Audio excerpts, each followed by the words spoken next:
Assalamu alaikum students. Today we are going to start a new drama that is Waiting for Godot, and the play is written by Samuel Beckett. Let's start reading it. Uh, the play starts with the direction, very brief direction. It is not like Bernard Shaw's plays starting. It's very brief. A country road, a tree, evening. See, you'll find three full stops. So three different ideas are given here. And if you see this stage direction, you will find that uh, it is establishing a bare and undefined setting. And we find there is no detail. We find a lack of detail in these specific lines. There's not much detail if you observe it. And that lack of detail is creating a sense that the place is not very important. The place is not worthy to praise. Or you can say the place is not very, does not have worth. What matters here is what happens between our characters who are going to be introduced in the next line, next sentences. And then if you see the word evening, it also suggests something. What it suggests that the whole day has gone and now the day is ending. Evening means the night is about to come. So that single word subtly reflects what? It reflects decline. It reflects weariness. And the same reflection, the same decline, the same weariness you'll find in one of our characters' actions. There are two characters. One is Estragon and the second one is Vladimir, currently in the beginning, in the start of our play.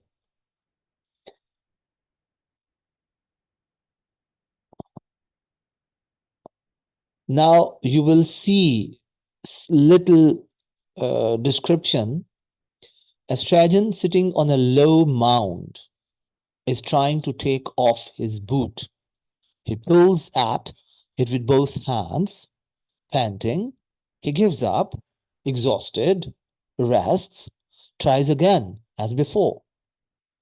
Enter Vladimir. So if you see our one character, he is trying to perform certain action. And what is that action? That is taking off his boot. He is trying to pull it. During that action, he is panting. Then he gives up. Then he tries again. So his action is continued, right? So if you will find certain thing that is the action is repeated, and in action physical effort is involved, and these lines also show immediate struggle. The important detail in this is not just the boot that he is trying to take off his boot, but the importance is repetition that is very much there in the theater of absurd. What he does, he stops, he rests, then he resumes. But nothing changes. Though he has been repeatedly doing certain actions, certain physical effort, but he's not getting anything. This is another idea that you will find in the play, that you do physical effort, but nothing changes.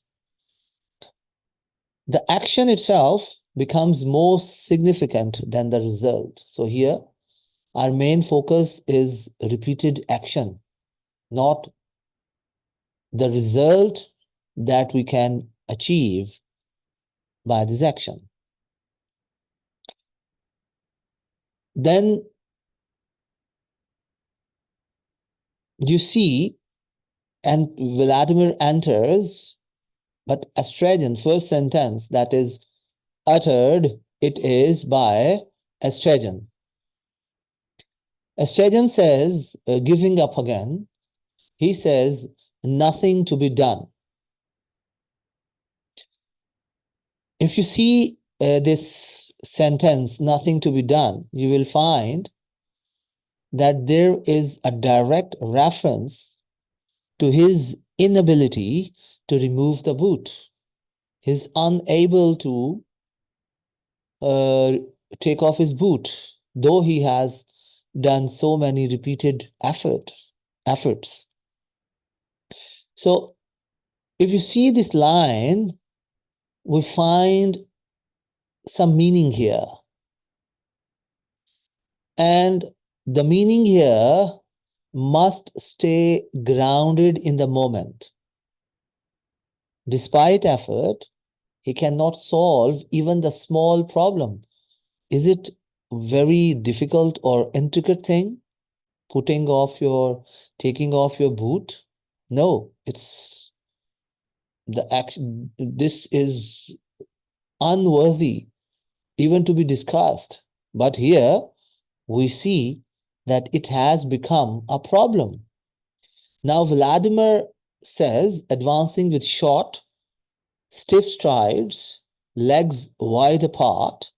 You can also find description, like you found description in The Arms of the Man. I'm beginning to come round to that opinion. All my life, I've tried to put it from me, saying, Vladimir, be reasonable. You haven't yet tried everything. And I resumed the struggle. He broods, musing on the struggle, turning to Estragon. So there you are again. Now you see how he starts, or how he enters. He enters with short, stiff strides, and his legs are wide apart. If you see these movements are suggesting us something. And that is discomfort, that is strain, that Vladimir, when he's walking, he is not in comfort, he's not comfortable. Then if you find relation to the scene, his physical stiffness mirrors Estragon's physical struggle, right? One is physically stiff and the other one is physically doing some effort. And result we get that both of our characters are not at ease. They are not comfortable. Then when he says, I'm beginning to come around to that opinion, that line directly responds to Estragon's nothing to be done. It is the response to Estragon's statement, nothing to be done. He connects Estragon's immediate failure, that is, inability to take off his boot, to his own long-term thinking. His next lines, all my life I've tried to put it from me, and you haven't yet tried everything till here. I have tried to put it from me, saying, Vladimir, be reasonable. You haven't yet tried everything. So that basically, these lines tell us that he has repeatedly resisted this idea, but is now starting to accept it. What is the idea? That all my life I've tried to put it from me, that you have to be reasonable, that you have not yet tried everything. But now he says that, okay, I have tried so many things. I'm done with it. I'm done with my struggle. But then what he does, and I resume the struggle. He accepted, but then he again accepts, and then he starts the struggle again, right? That shows that he has repeatedly resisted the idea, but is now starting to accept it. And I resume the struggle. This refers to his past habit of continuing effort despite doubt. Both actors have been continuously struggling, and that parallels Estragon's repeated attempts with the boot in the present moment. He has been also continuously doing some efforts. So there you are again.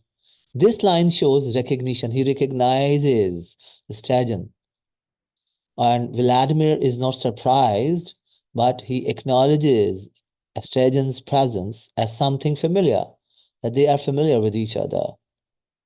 Then see Estragon's reply, 2 words sentence, and it's a question, am I?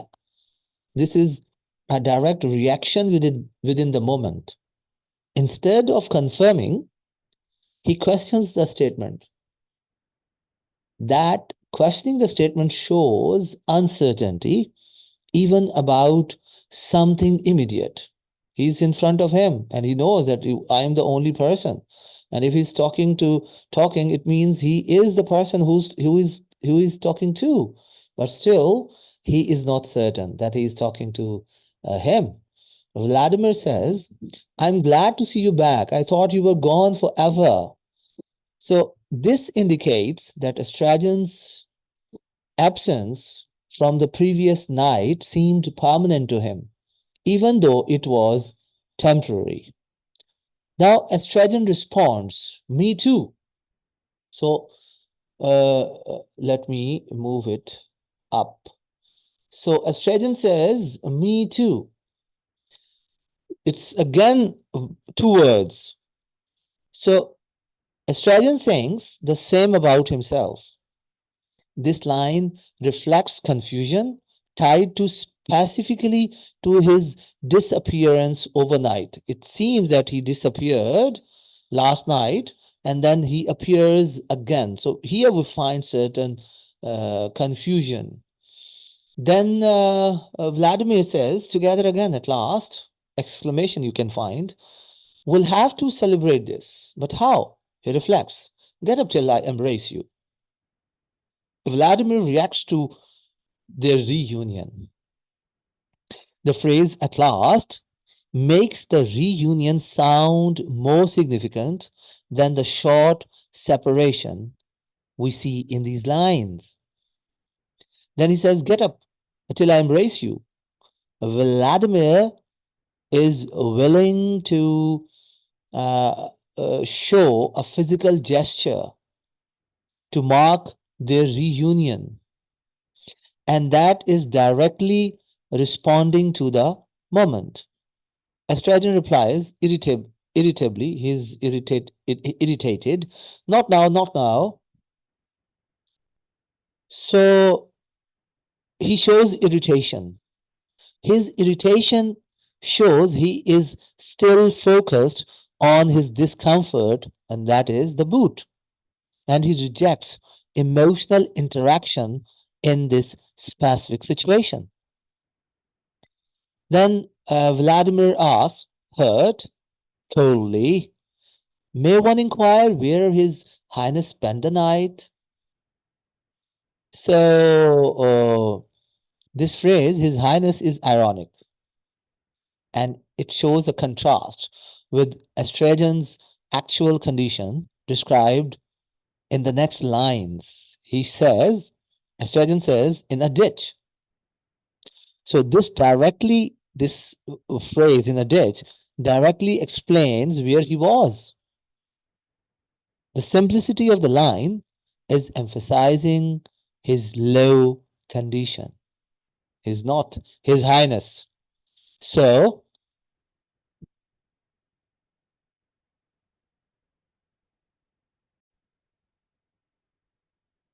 so you will find uh, me too, and no, hurt coldly. May one inquire? This we have done. Then he says in a ditch, and then Vladimir responds a ditch. Where? See short sentences, and admiringly, he's admiring it. Right? You will find some kind of pun, some kind of irony. His reaction shows surprise, but he immediately seeks a specific location. Estragon says, over there. He gives a vague direction, and that vague direction suggests either indifference or lack of importance. It means it is not important where he lived his night and where the ditch is. Then Vladimir asks, and they didn't beat you? This question is introducing the idea of violence in this play, as something expected in the situation. Estragon describes that he has been beaten by people, not by once, but repeatedly. Estragon replies, beat me? Certainly they beat me. His response confirms that being beaten is a normal outcome of the situation in the ditch. He's not once beaten up by different people, but repeatedly he has been beaten. And even Vladimir knows that.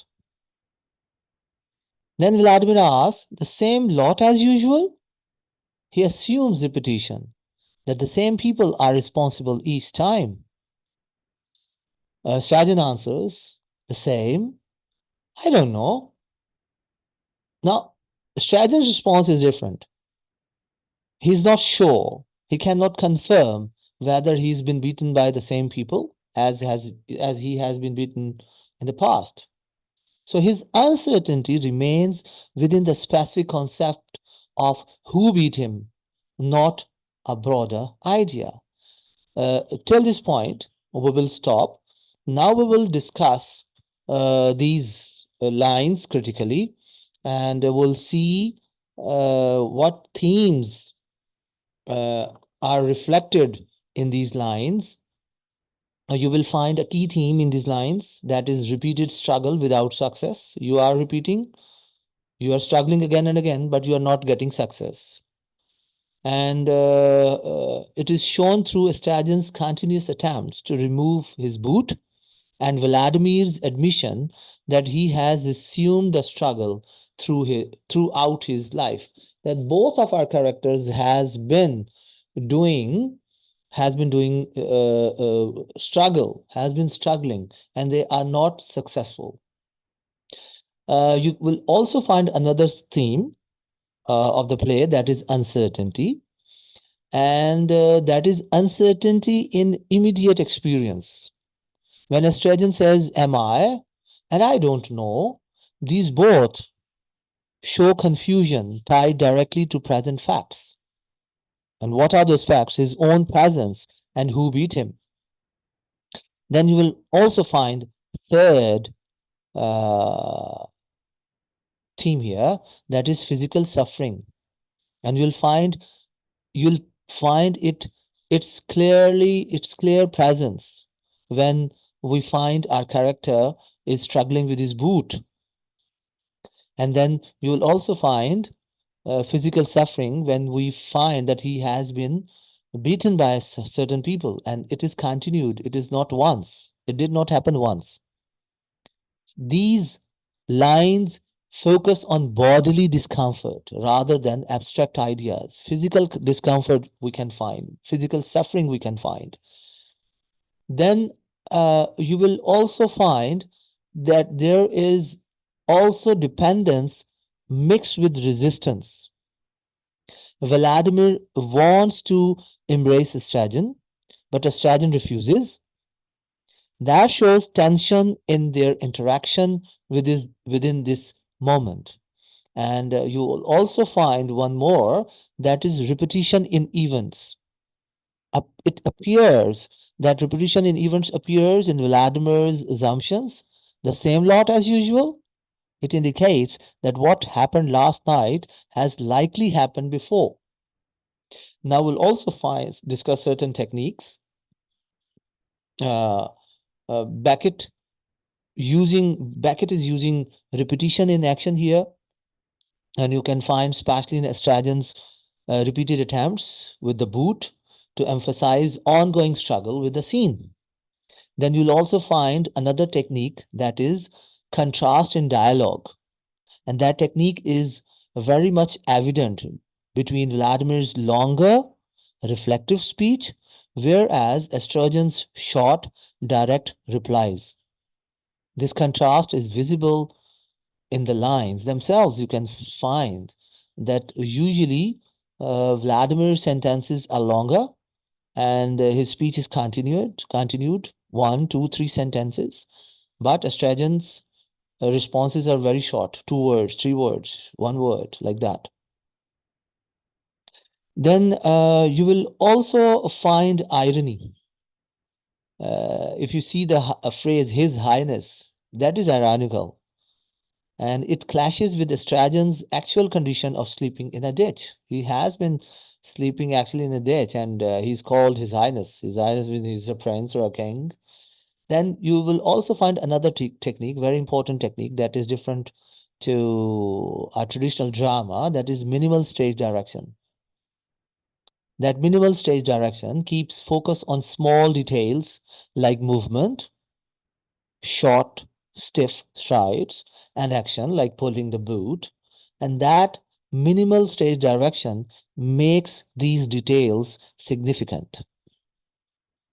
Then there's another technique, that is question and answer structure. Question is going on and answer is being answered. It drives the interaction. Much of the exchange moves forward through simple questions and responses. One is asking question, the other one is responding, right? And that technique keeps attention on immediate facts. You don't lose your focus. After discussing themes and techniques, now we will critically analyze this passage. Almost 1 page we have done. So if you see that first page or these lines, you will find that meaning is built through small but concrete actions rather than large events. If you see, Estragon's struggle with the boot is not resolved, and this lack of resolution is important within the passage itself, within this part. Vladimir's speech connects Estragon's immediate problem, nothing to be done, to his own repeated efforts in life. But this connection remains grounded in the dialogue rather than expanding beyond it. You'll find it in dialogues. You'll not find any action. And the interaction between the two characters is showing imbalance here. If you see Vladimir seeks conversation and connection, like he embraces, he questions, while on the other side, you see Estragon is focused on physical discomfort, and he does not give very positive responses. His responses are limited. So by doing this, what happens? We create a tension visible directly in their exchange. There is a tension between both in both actions. And then let's move further.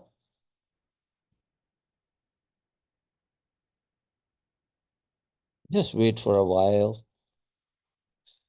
Then we also see that violence is introduced casually. How it is introduced casually? Through the question about being beaten and Estragon's confirmation. One of our characters is being beaten again and again.